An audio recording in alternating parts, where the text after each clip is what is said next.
Hey guys, welcome back to another tutorial. In this video, I am going to tell you about one more loop, which is for loop. So what is for loop and why we need them? Well, for loop is very good, and when you know exactly how many times you want to loop,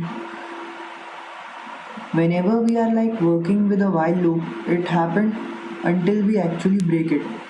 But for loop give you a lot of control over exactly how many times you want to loop, which are good if you know that in future. So I'll show you guys the syntax for it, and later on whenever you are making a program you will see why sometimes you need for loops and sometimes they are a lot better than either while or do while loops. So right now, let's just go ahead and I'll show you the syntax. Make any variable an integer variable. I'll name it as potato, semicolon. Then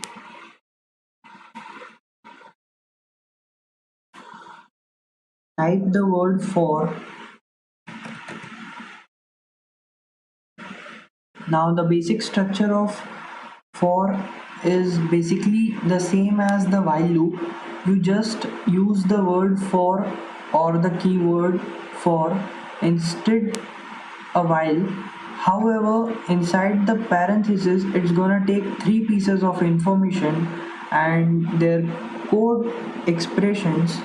Now, the thing you have to do is, unlike just a normal function or something where everything is separated with the comma, these actually get separated with a semicolon because they are indeed expressions.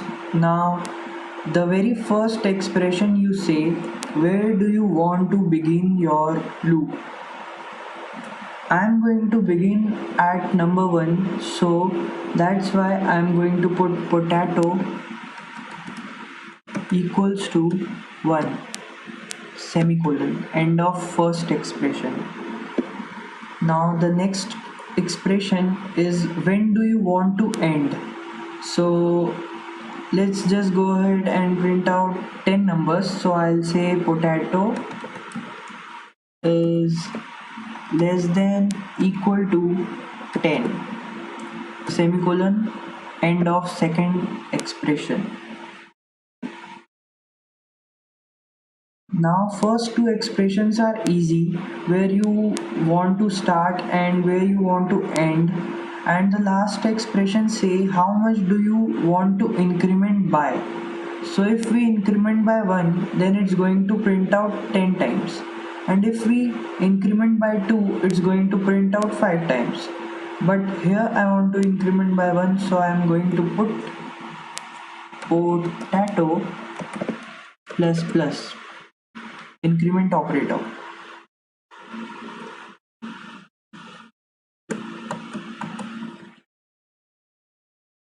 So what this is going to say, it begins at 1 and stop at 10 and go up by 1. So this loop is going to print whatever code we print here. I'll just printf there are %d potato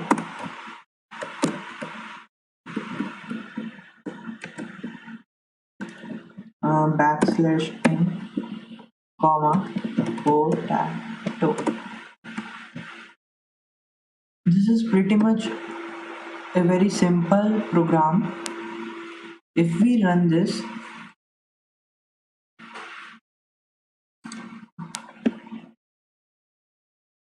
it will show there are 1 potato, there are 2 potato, there are 3 potato, there are 4 potato, there are 5 potato, there are 6 potato, there are 7 potato, there are 8 potato, there are 9 potato, there are 10 potato.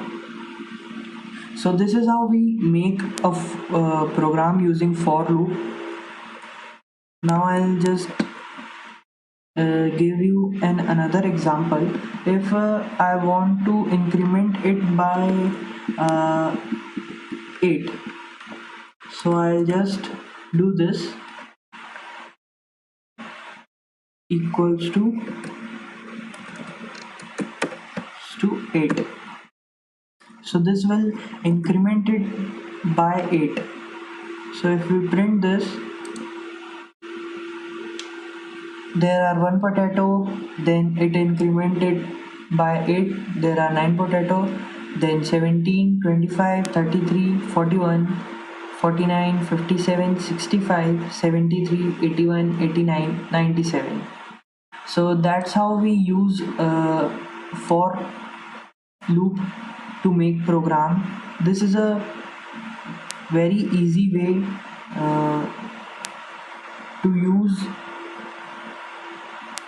loop. If you have any queries, you can ask me on comment section. I hope you understand the tutorial. That's all for today. Thank you guys for watching. Hit the like button and do subscribe my channel.